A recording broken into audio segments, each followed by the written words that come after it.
Je me souviendrai à jamais du jour où les dieux sont descendus sur Terre. Des êtres plus qu'humains, venus nous expier de nos péchés et nous protéger du mal. Il y avait le Bat-démon de Gotham, le Messie de Krypton, l'Amazone princesse guerrière, le roi du fond des mers, la machine humaine, l'incarnation de Mercure et le messager du cosmos. Ils étaient la Justice League. Ils sont descendus du ciel pour nous sauver et je ne pourrai jamais oublier ce jour. Ce jour où ils sont arrivés.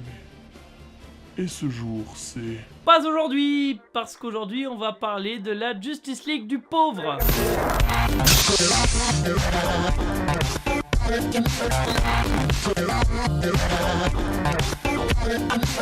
Salut bande de Tanagariens et bienvenue dans ce nouvel épisode de Cinéma Archive. Aujourd'hui, les super-héros sont parmi les licences les plus populaires du cinéma et de la télévision. Mais ce qu'on a tendance à oublier, c'est qu'il y a 20 ans, c'était loin d'être le cas. En effet, en 1997, du côté de chez DC Comics, la saga Superman s'est arrêtée il y a plus de 10 ans, tandis que la saga Batman vient de mourir avec Batman Forever et Batman et Robin. Et côté Marvel, tout ce qu'on a c'est... C'est un terroriste! Quoi? C'est un canard psychopathe! Il a piraté l'avion! On en parlera dans le prochain épisode. Côté séries télé, à part les séries animées, il n'y a pas grand chose. Bon, chez Marvel, il n'y a rien. Et chez DC, là, il y a Wonder Woman qui s'est terminé. Il y a Lois et Clark qui s'est terminé. Et il y a Smallville qui n'est pas encore commencé.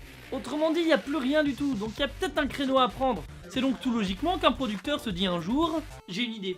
On va adapter une équipe de super-héros. Genre la Justice League, ça va cartonner. Ouais mais Michel, on n'a pas les droits des persos bien, genre Superman, Batman et Wonder Woman. Ouais mais il doit bien rester d'autres persos, ceux dont on se bat les couilles. Voilà, ceux-là. Donc on se retrouve avec ce téléfilm mettant en scène la Justice League du pauvre avec ses personnages de seconde zone. On a donc The Atom, dont le super pouvoir est de rétrécir et d'être ultra malaisant. The Flash, l'homme le plus rapide du tiers-monde. Ice, qui comme son nom l'indique, fait de la glace. Fire, qui, comme la couleur de son costume ne l'indique pas, fait du feu. Ouais, parce que lui mettre un costume rouge, c'était trop surfait, quoi. Brisons un peu ce diktat des couleurs. Martian Manhunter, le martien en surpoids. Et Green Lantern, qui est... Attends. Qu'est-ce qu'ils ont pas compris dans le concept de Green Lantern? Oh là là, il est tellement conventionnel, faut ouvrir un peu son esprit quoi, j'en ai marre. Non parce que déjà, pour le green, on repassera, et en plus si vous voulez le voir utiliser sa lanterne, et ben vous pourrez toujours aller vous gratter hein. Moi j'ai créé un super héros, il s'appelle Blue Shadow, son pouvoir c'est de contrôler les plantes quoi, ça se voit directement à son costume d'ailleurs. Alors là c'est sûr, hein, faut ouvrir un peu son ciboulot, être touché par la grâce du personnage, c'est pas à la portée du premier Pégus, ça c'est trop underground. Vous l'aurez compris, à part Green Lantern et Flash, on n'est vraiment pas face à des têtes d'affiche. Si certains d'entre vous connaîtront peut-être Martian Manhunter ou The Atom grâce aux comics ou aux séries télé récentes, Ice Maiden et Green Flame, tout s'explique. Sont des personnages de seconde zone et à ma connaissance elles ne sont pas apparues depuis plusieurs années dans le comics. Ça fait super longtemps que la vidéo est commencée, elle a toujours pas parlé du film quoi, je me désabonne direct. On est donc ici pour suivre la petite Tori qui est météorologiste dans la ville de New Metro et qui travaille avec Ken Kojandi apparemment. Et tout se passe bien jusqu'au jour où un terroriste déclenche une tornade dans la ville. À côté Daesh, c'est tellement des guignols. C'est donc le moment pour la Justice League de rentrer en action en sauvant des chatons. Quoi ?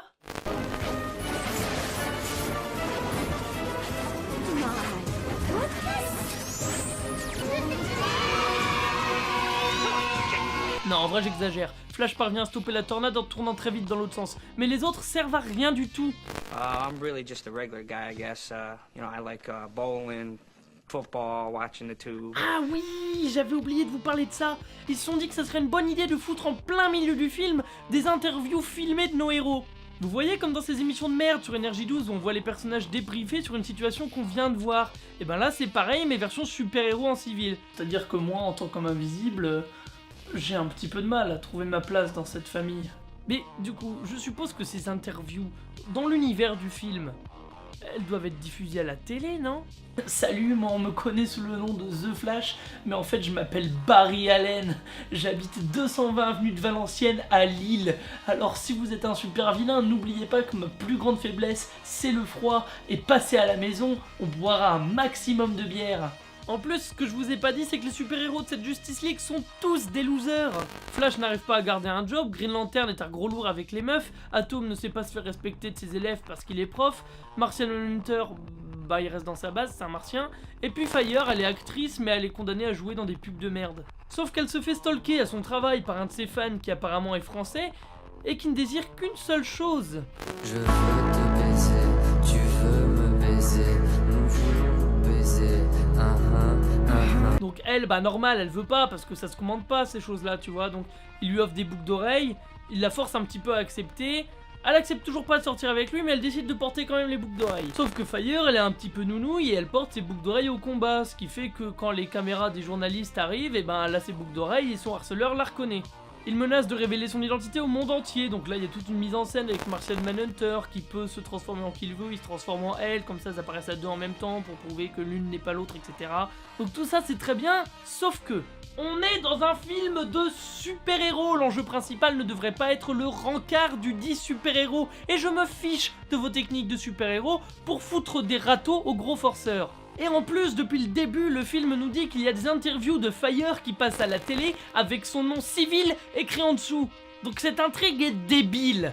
Ah oui, d'ailleurs, il me semble vous avoir dit que cette espèce de dragueur était français. Au revoir, ma chérie. Je suis France, mes parents sont France aussi. Je mange du baguette et de la cuisse de grenouille, donc je suis France. Et chaque membre de la Ligue des Justiciers a sa sous-intrigue, pour montrer à quel point il est un loser. Là, j'en parle que d'une, mais si tu es curieux et tu veux connaître les 5 autres, je t'invite à regarder le film. Je reviens un petit peu sur l'intrigue principale liée à Tori. Un jour, sur son lieu de travail, elle tombe par hasard sur la valise qui contient les équipements qui permettent aux météo-terroristes de contrôler le temps. Quand soudain... Accidentellement, le professeur Utonium ajoute un autre ingrédient à cette mixture, l'agent chimique X. C'est ainsi que naquirent les super nanas. Du coup, elle a des super pouvoirs liés à la glace. Pourquoi la glace plus que le beau temps, les cumulonimbus ou les orages? Ça, personne ne le sait. Cela dit, elle découvre ses super pouvoirs dans une superbe scène avec une authentique ombre de cadreur sur le sol. Et du coup, elle intègre les rangs de la Justice League, sans oublier de le dire à Energy 12, bien entendu. Et un jour, elle découvre qui était le météo-terroriste. C'était Kian Kojandi. Le seul personnage dont on n'avait pas encore parlé. Donc là, regardez bien cette scène. Il enregistre un message vidéo en direct où il a son masque, mais Tori le surprend en train d'enregistrer ce même message vidéo sans son masque. Ça veut dire que son masque, c'est un effet snap en fait. Selfie! C'est quand même pas super pratique, hein. Donc là, toute la ligue s'unit contre le vilain, sauf Tori, qui est la petite nouvelle, et en plus c'est une femme fragile, donc du coup elle doit rester en arrière apparemment. Elle le prend mal, heureusement. Kian Kojandi décide d'envoyer un tsunami sur la ville.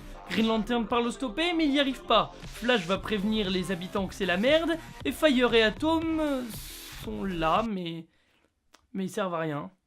Sans déconner, ils font que voler, et c'est tout. Quant à Martian Manhunter, bien qu'il soit ultra fort, qu'il puisse voler, qu'il puisse se changer en ce qu'il veut et qu'il puisse lancer des lasers avec ses yeux, il reste à la base. Parce que c'est un martien qu'il ferait plus peur aux gens que quelqu'un qui jette du feu avec ses mains. Ou parce qu'il n'y avait pas de budget. Je sais pas. Finalement, c'est Tori qui utilise ses pouvoirs de glace pour geler à elle toute seule le tsunami. D'accord, mais après quoi? Une fois que le tsunami est gelé au-dessus de la ville, on attend qu'il fonde et qu'il inonde quand même la ville? Le méchant va en prison, mais il y a une scène qui suggère que peut-être il va s'échapper, et pendant ce temps-là, Tori prête serment à la Justice League, mais les scénaristes étaient en vacances et du coup il n'y avait pas de texte.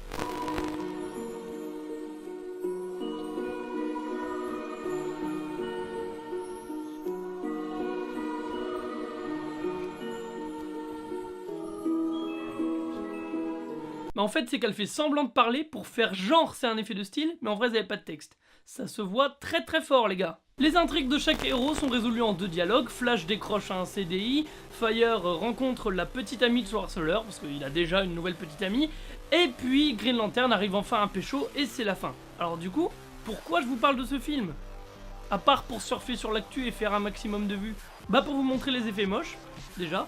Et ensuite pour vous dire que la critique qui n'aime pas actuellement les films d'ici, moi-même compris, eh ben en fait j'avais pas vu ce film avant et du coup ça fait vachement relativiser. Film qui devait d'ailleurs servir de pilote à une série télé. Faut donc imaginer que toute la série aurait été pareille que ce film.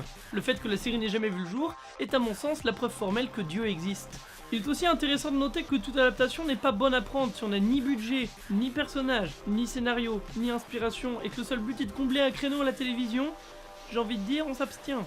Néanmoins, je suis assez optimiste sur le prochain film Justice League. Chose est sûre, il sera bien meilleur que celui-ci. Sur ce, je vous laisse, j'ai une Ligue de Justice à aller voir. J'espère que cet épisode de Cinéma Archive vous aura plu. Si c'est le cas, n'hésitez pas à le commenter, à le partager et mettre un petit pouce bleu parce que le référencement, c'est cool. On se retrouve le mois prochain pour un nouvel épisode. Salut!